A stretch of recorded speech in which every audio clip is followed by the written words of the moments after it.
গাজার ত্রাণকেন্দ্র এখন মরণফাঁদ। ইসরায়েলি বর্বরতায় আরও 92 ফিলিস্তিনের মৃত্যু। বাদ যাচ্ছে না রেড ক্রস কর্মীরাও। দায় নিতে নারাজ তেল আবিব। যুদ্ধবিরতি চুক্তি ভঙ্গ করে সিরিয়ার সামরিক বাহিনীর ওপর দ্রুজদের হামলা। নিরাপত্তা বাহিনীর 3 সদস্য নিহত। সিরীয় ভূখণ্ডে আবারও অভিযান চালানোর দাবি ইসরায়েলের। ট্রাম্পের হুমকি উপেক্ষা করে রাশিয়া চীন যৌথ নৌমহড়া শুরু। অংশ নিচ্ছে 2 দেশের রণতরী। প্রশান্ত মহাসাগরীয় নিরাপত্তা হুমকি মোকাবেলায় প্রস্তুতি প্রধান লক্ষ্য। যুদ্ধবিরতি চুক্তি ভঙ্গ করে সিরিয়ার সামরিক বাহিনীর উপর হামলা চালিয়েছে দ্রুজরা। এই হামলায় সিরীয় নিরাপত্তা বাহিনীর 3 সদস্য নিহত হয়েছেন। মারা গেছে এক দ্রুজ সদস্য। একই দিন সিরিয়ায় আবারও অভিযান চালানোর দাবি করেছে ইসরায়েল। স্থানীয় সময় শনিবার সুয়েদা প্রদেশে সিরিয়ার নিরাপত্তা বাহিনীর ওপর হঠাৎ হামলা চালায় দ্রুজ সম্প্রদায়। রাষ্ট্রীয় গণমাধ্যম এখবারিয়া টিভি জানায়, এই হামলায় দেশটির নিরাপত্তা বাহিনীর সদস্যসহ বেশ কয়েকজন হতাহত হন। একাধিক গ্রামে মর্টার শেল ও রকেট হামলারও অভিযোগ ওঠে, যা যুদ্ধবিরতি লঙ্ঘনের সরাসরি প্রমাণ বলে দাবি করে সরকারি সূত্র। রাষ্ট্রীয় বিবৃতিতে দাবি করা হয়, বিগত কয়েকদিনেও বিদ্রোহী গোষ্ঠীগুলোর নেতৃত্বে পরিচালিত গণমাধ্যম ও সাম্প্রদায়িক উস্কানিমূলক প্রচার অভিযান থামেনি। সেনাবাহিনীকে দুর্বল দেখানোর উদ্দেশ্য ব্যর্থ হওয়ায় তারা চুক্তি লঙ্ঘন করে অভ্যন্তরীণ নিরাপত্তা বাহিনীর ওপর হামলা চালায় বলে জানানো হয়। যুদ্ধবিরতি ভেঙে নতুন করে সংঘর্ষ ছড়িয়ে পড়ার খবর নিশ্চিত করেছে যুক্তরাজ্য ভিত্তিক পর্যবেক্ষক সংস্থা সিরিয়ান অবজারভেটরি ফর হিউম্যান রাইটসও। এই প্রেক্ষাপটে সিরিয়ার দক্ষিণাঞ্চলে ফের হামলা চালানোর দাবি করেছে ইসরায়েল। অন্যদিকে দেইর আজ জোরে আইএসআইএস-এর হামলায় যুক্তরাষ্ট্র সমর্থিত সিরিয়া ডিফেন্স ফোর্সের 5 সদস্য নিহত হয়েছে বলে দাবি গোষ্ঠীটির। একই দিন মানবিজ এলাকায় এসডিএফ-এর আরেক হামলায় সিরীয় সেনাবাহিনীর 4 সদস্য ও 3 বেসামরিক নাগরিক আহত হওয়ার সংবাদ জানায় সিরীয় গণমাধ্যম সানা। ইসরায়েলি আগ্রাসনের বিরুদ্ধে ফের উত্তাল অস্ট্রেলিয়া। টানা বৃষ্টিকে উপেক্ষা করে সিডনির রাস্তায় নেমে আসেন হাজারো মানুষ। ফিলিস্তিনের সমর্থনে স্লোগানে মুখরিত হয় পুরো শহর। অবিলম্বে গাজায় যুদ্ধবিরতির দাবি জানান তারা। ফিলিস্তিনিদের সমর্থনে রোববার সকাল থেকেই অস্ট্রেলিয়ার সিডনির হারবার ব্রিজে জড়ো হতে থাকেন বিক্ষোভকারীরা। বৃষ্টি উপেক্ষা করে ফিলিস্তিনের পতাকা হাতে নিয়ে তারা হাঁটেন পুরো ব্রিজ জুড়ে। ফিলিস্তিনের সমর্থনে স্লোগানে মুখরিত হয় পুরো এলাকা। বিশাল এই সমাবেশ পরিণত হয় অস্ট্রেলিয়ায় গাজা সমর্থনের সবচেয়ে বড় মিছিলে। এটা পৃথিবীর সবচেয়ে বড় অবিচার। শিশুদের হত্যা করা হচ্ছে কেন? শুধু এই কারণে যে তারা নিজেদের সীমানা রক্ষা করতে পারেনি। এজন্যই এখন তারা পুরো বিশ্বকে, বিশেষ করে ফিলিস্তিনিদের শাস্তি দিচ্ছে। এগিয়ে যাও ফিলিস্তিনিরা, আমরা তোমাদের পাশে আছি। এই বিক্ষোভে অংশ নেন উইকিলিক্সের প্রতিষ্ঠাতা জুলিয়ান অ্যাসাঞ্জো। বলেন, গাজায় যা ঘটছে তা মানবতার বিরুদ্ধে অপরাধ। বিশ্বের উচিত এখনই সোচ্চার হওয়া। অনেক অংশগ্রহণকারী বলছেন, যুদ্ধ নয়, গাজার শিশুদের জন্য, পরিবারগুলোর জন্য শান্তি চান তারা। পুলিশের অতিরিক্ত উপস্থিতি সত্ত্বেও শান্তিপূর্ণভাবে শেষ হয় বিক্ষোভ সমাবেশ। স্থানীয় গণমাধ্যম বলছে, ইসরায়েলি হামলার শিকার হওয়া সাধারণ মানুষের প্রতি সহানুভূতি জানাতেই সিডনিবাসীর এই স্বতঃস্ফূর্ত অংশগ্রহণ। বিক্ষোভকারীরা বলছেন, রাজনীতিকরা চুপ থাকলেও সাধারণ মানুষ তাদের অবস্থান স্পষ্টভাবে জানিয়ে দিয়েছে। গাজায় ইসরায়েলি হামলায় একদিনে নিহত হয়েছেন 92 ফিলিস্তিনি, যাদের ভেতর 56 জন মারা গেছেন ত্রাণ সংগ্রহ করতে গিয়ে। এদিন হামলায় নিহত হয়েছেন আন্তর্জাতিক রেড ক্রসের কর্মীও। এসব ঘটনার দায় এড়িয়ে উল্টো জাতিসংঘকেই দোষারোপ করছে তেল আবিব। এদিকে গাজা কর্তৃপক্ষের অভিযোগ, পরিকল্পিত দুর্ভিক্ষ সৃষ্টির জন্য 22,000 ট্রাক ত্রাণ আটকে রাখা হয়েছে। গাজায় আগ্রাসন অব্যাহত রেখেছে ইসরায়েল। খাদ্যের খোঁজে আসা মানুষকে পরিণত করছে হামলার লক্ষ্যবস্তুতে। স্থানীয় সময় রোববার রাফা, নেতজারিম ও খান ইউনিস সহ বেশ কয়েকটি এলাকায় হামলা চালায় ইসরায়েলি বাহিনী। হতাহত হন বহু ফিলিস্তিনি। একই দিন খান ইউনিসে অবস্থিত ফিলিস্তিনের রেড ক্রিসেন্ট সোসাইটির একটি ভবনে হামলায় ঘটে হতাহতের ঘটনা। হামলার সময় আন্তর্জাতিক কর্মীরা দায়িত্ব পালনে নিয়োজিত ছিলেন। রেড ক্রস এক বিবৃতিতে জানায়, এই ঘটনায় কোনো ব্যাখ্যা হতে পারে না, এটি সম্পূর্ণ অগ্রহণযোগ্য। 21 মাসের মধ্যে গাজায় যত মানুষ নিহত হয়েছে তা বড় ধরনের মানবিক বিপর্যয় বলে উল্লেখ করে সংস্থাটি। তবে এসব মানবিক সংকটের দায় নিতে রাজি নয় ইসরায়েল, বরং তারা দায় চাপাচ্ছে জাতিসংঘ ও আন্তর্জাতিক সংস্থার উপর।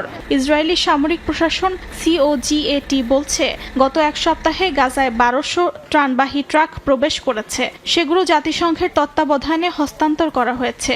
তাদের দাবি, আরও শত শত ট্রাক গাজায় প্রবেশের জন্য অপেক্ষমান। এই দাবিকে সম্পূর্ণ মিথ্যা এবং ধোঁকাবাজি বলে প্রত্যাখ্যান করেছে গাজা।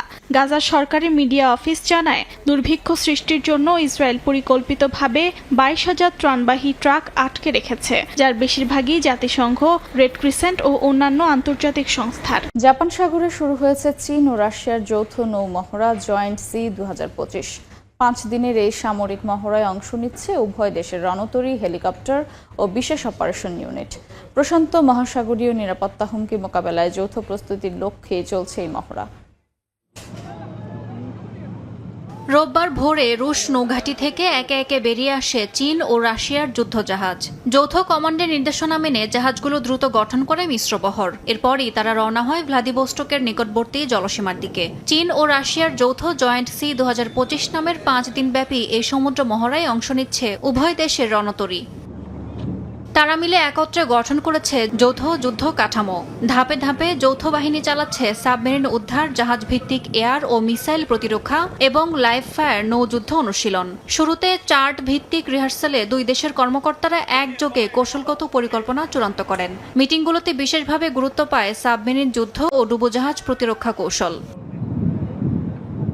রুশ নৌবাহিনীর সহায়তায় চীনের বহর চলাচলের আগে শেয়ার করা হয় আবহাওয়া, সামুদ্রিক অবস্থা এবং আকাশে চলাচলের তথ্য।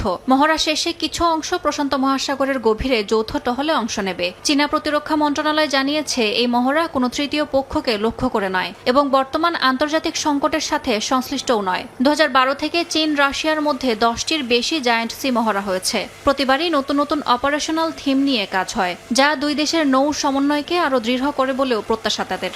রাশিয়ার জলসীমায় মার্কিন প্রেসিডেন্ট ডোনাল্ড ট্রাম্পের সাবমেরিন মোতায়েনের নির্দেশের পর দেখা দিয়েছে মস্কো ওয়াশিংটন উত্তেজনা।